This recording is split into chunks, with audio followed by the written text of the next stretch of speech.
Hello, Jake with R-Value Homes, and we're building top quality homes. We say details matter, and today I want to show you why.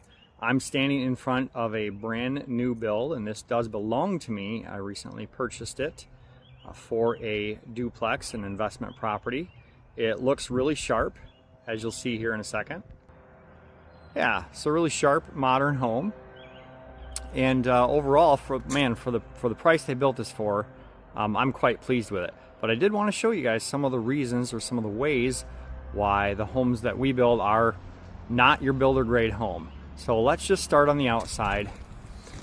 And one of the first things to note is the grading here. I don't know if you can see under there or not, but sloping toward the house. So any water out here from here on is sloping toward that foundation, not away from it. And that's going to keep that water up against the house. You see the same thing going on here, and promote leaking into the basement. Next, you've got these little downspout extensions that are not very long, and again, don't get that water far enough away from the foundation. So again, some grading here up against the project will keep water there, not away from it. What we want to see is something more like right back here, 6 inches of slope in the first 10 feet. But again, you get around to that back step, a similar thing.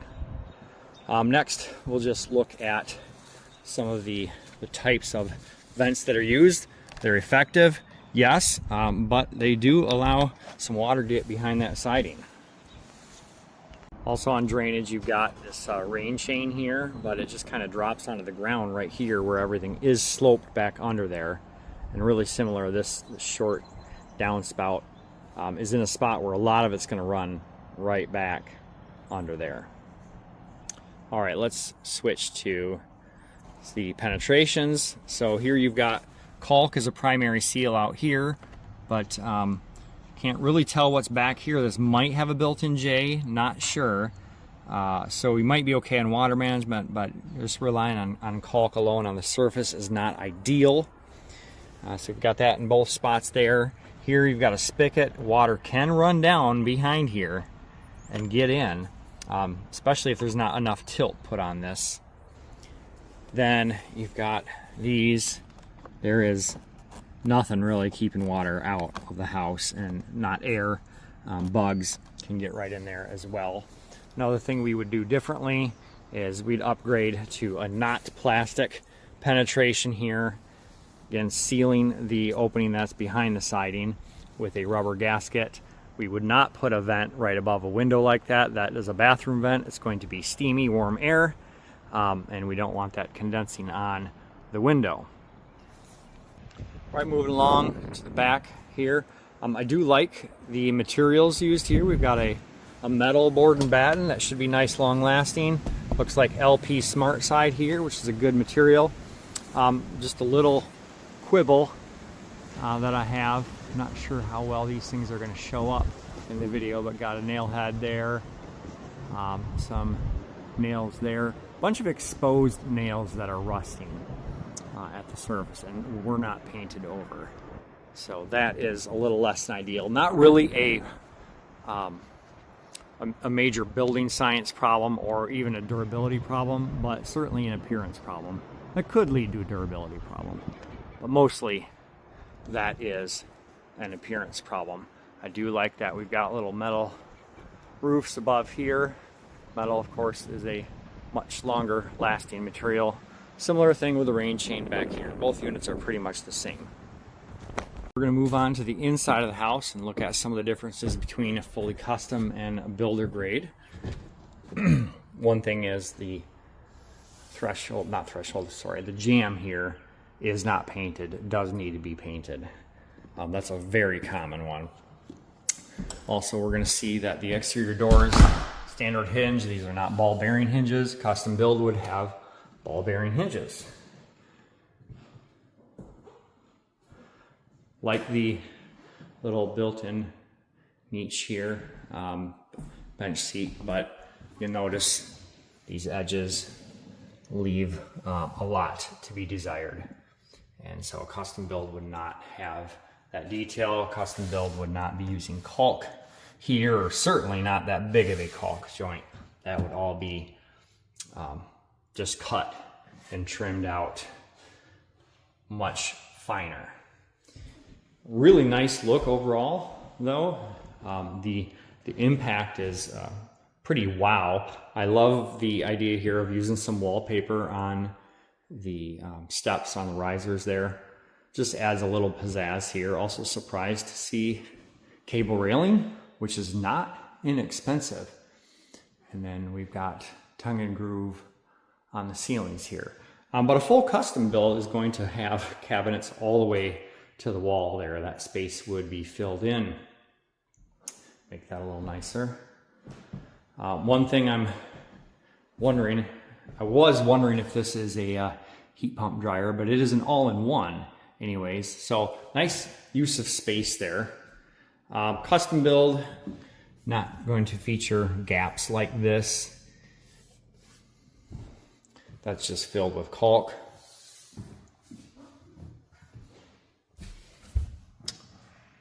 Cuts like that, looking under there. Custom build does not have those. So yeah, does it look nice? It absolutely does. Is it gonna perform? Well, it's gonna perform fine, but just pointing out some of the differences between custom and builder grade. So let's look into the bathroom here, start to see a few more. Again, the initial visual impact is pretty awesome, but as we start to look a little closer at things, see up at the top here, instead of doing a real quality job, we've just used some trim. The inside corner is just again trim instead of the grout or a sanded caulk. Similar at the bottom. Now this was something I would totally do. Use a tray to save some money instead of doing a tile floor. However, tile floors are great. You can throw some heat in. But then we've got the transitions there, is just caulk. And that stands out quite a bit. Similarly here at the vanity, let me back that out. Vanity, big heavy caulk bead instead of fit and finish. We save a little money using this vinyl trim instead of a jolly metal trim like that. So a few things in the bathroom. All right, moving into a bedroom. This one would be the master bedroom because you've got this door right here, this little pocket door to get into that bathroom that we were just in. But instead of a built-in closet, there's a piece of furniture here. And obviously, it's tiny. Another nice detail here, I just love this spot under the stairs. You got a light and a switch right there. That will probably end up being a pretty cozy area. So I do like that. So let's take a look upstairs. All right, as we're going up, one of the things again I'm seeing is caulk. Caulk makes up for imprecision. Lots of caulk used here. The impact from standing up and just a quick glance around, you don't notice that. It looks pretty great. You start to look closer and you start to see some of those differences in details. Here would be another spot that we would not leave the way it is. Oh, again, some fit and finish issues. See the gap right there. We've got, this one's trimmed out. The other one did not have that trim around that block, and so it was just big gaps.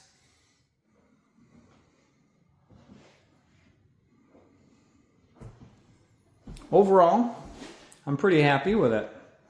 Another thing we would have on our interior doors, would have 4 screw hinges, so just a little bit beefier, larger, more robust hinges.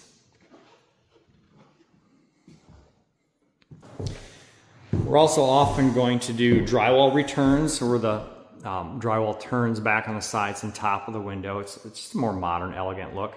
You can do it either way, but one of the differences we often do. I'm not really going to spend a whole lot of time on the energy efficiency things because it did, of course, meet the 2020 or the current energy code. But a difference would be not using sliding windows. Sliding windows are a little less efficient. certainly cheaper. Same thing with double hungs. So that's probably it for inside, and next we'll look at the crawl space and mechanicals. All right, let's see if we can access the crawl space here. Oh, interesting. All right. Where I know, I'm certain there's a light switch here somewhere. Oh, there it is. Okay. So we got a probably 4-foot crawl space, maybe a little less. Rock wool on the wall, that's nice. R6 rock wool on the wall. That wall is a dividing wall between the two units. Does not need to be insulated, but insulated all the way over there. Looks like a little straight up electric water heater over there, crawl space model. And that's not a heat pump, so it's going to cost a little more energy to use. We've got a horizontal furnace, so looks like the ducts are sealed. Don't really have a lot to say down here. Oh, one thing would be not using panned ducting. Anybody that's been in a crawl space knows that they get a little bit musty smelling. In fact, you can see that there's been some water down there. The bottom edge of insulation is wet all through here, and so that, and then just the amount of dust that gets down here, that can get picked up in these because they're not sealed. Not code required, but best practice. So again, not going to spend a lot of time in their energy details, but not too bad down here. A custom builder is going to have more insulation on the walls.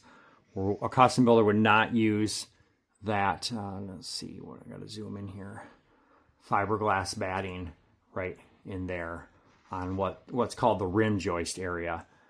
They'd use some spray foam there. But I am happy to see rock wool on the walls. Do not expect that there's any insulation under this slab, but a custom builder would have that and would insulate some of this ducting in a crawl space. So probably the last couple things to know is I do like that we've got a switch, light switch, and a couple outlets right here. That's very handy and well done. Would like to see a sump pump in there actually to get rid of the water rather than just an empty crock. So that'd be something that we'd like to have done differently. And also the access to the crawl space isn't the easiest to use. Interesting how that was done there. Looks like the hole was poured oversized and then they had to patch it back in. I feel bad for them. Okay, look at this. So we got R6 rock wool here, and then it looks like we've got R7.5 XPS behind that. So nice. Glad to see that. All right, this rim joist area has no insulation. Oh, it is insulated over here, so maybe it was just missed in a couple spots. All right, so that is the elevation of the crock. It definitely needs to have a lift pump because the yard is all quite a bit higher out here.